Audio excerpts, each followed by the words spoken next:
I probably should have put more makeup on, but whatever.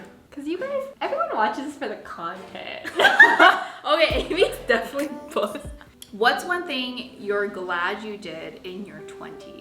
I'm a big fan of interviewing, even if you're really happy at your job, because you build your interview skills, you realize your worth. So if you're being underpaid, your boss is probably interviewing, like don't guilt trip yourself for seeing what your worth is outside of where you're at. That's a good one. One thing that popped into mind, we always want control over where am I now? And also like, where do I want to be in X amount of time? And as cliche as it sounds, trusting in the process. Just focus on the now, doing good work, building good relationships. Trust that like it will take you somewhere. In the process, sometimes you feel really weak or at a disadvantage, and it can actually turn out to be like something that makes you more unique. For instance, like I started contracting at Disney. Didn't feel like super confident about it, but looking back now, like that really grew me. And that's something that's really unique about me, right? Honestly, in terms of like career, all that matters at the end is like how you tell your story. Even if like the current moment right now is like really shitty and you're struggling, there is probably a good outcome to that. What is your biggest insecurity right now? Easy. Oh, easy? What is it? My biggest insecurity is that everything I'm working so hard for is not going to guarantee like my happiness in the future.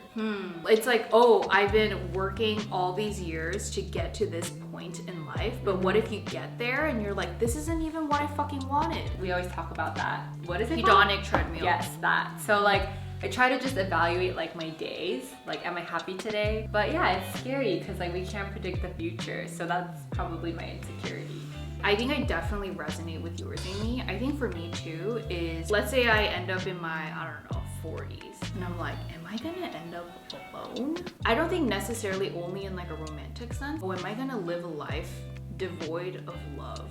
Okay, I know that sounds like very dramatic. I do get really afraid of that. Like, pretty sure I'll be like very happy with where I am in my career and such. But like beyond that, I know that like there is so much more to life. I think really this year I've been getting reminded, Amy has helped me with this a lot. Are you even receiving the love that's being given to you right now? Okay, second shot. Whoa, let's go. Cheers.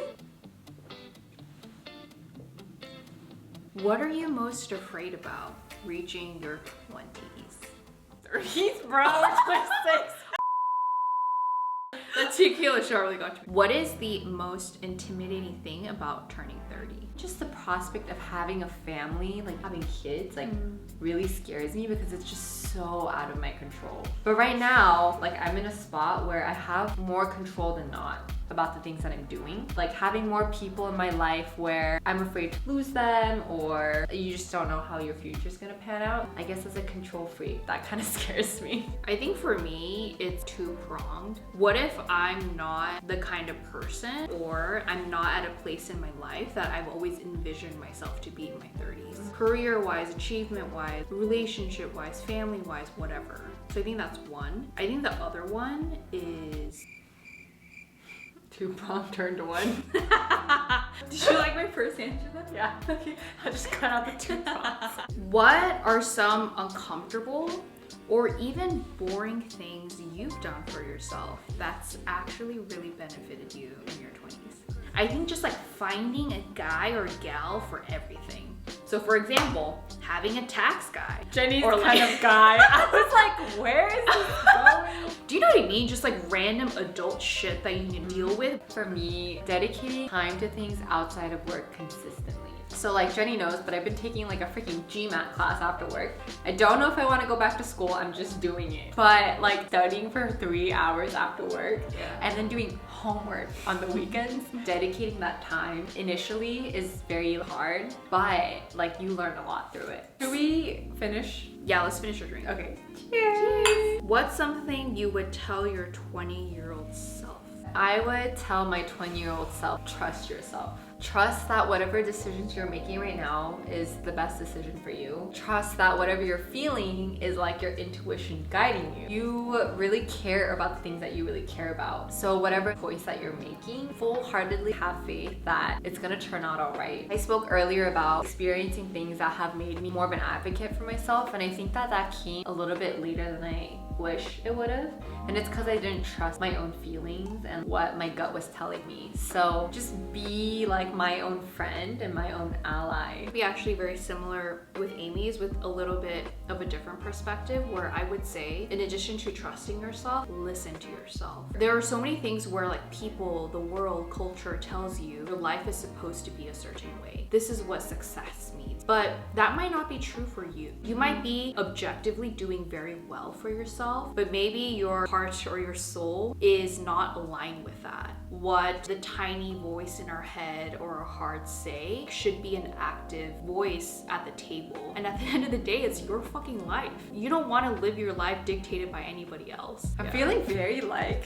I'm feeling very motivated right now. I guess like all that to say, we're 26 now, we're very, very close to turning 27, and like we're still like very, very young. But I think when we reflect back to when we were like 21, we've come such a long way since then. And there are so many things I wish I knew.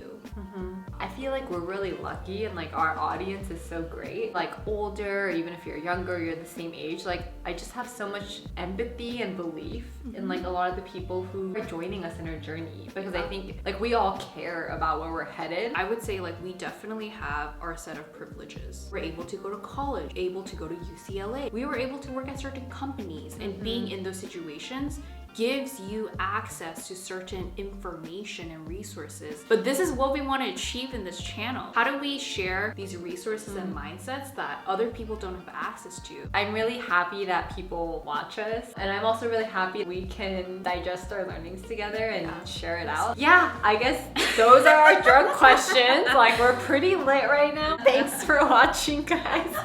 We really appreciate you. Bye.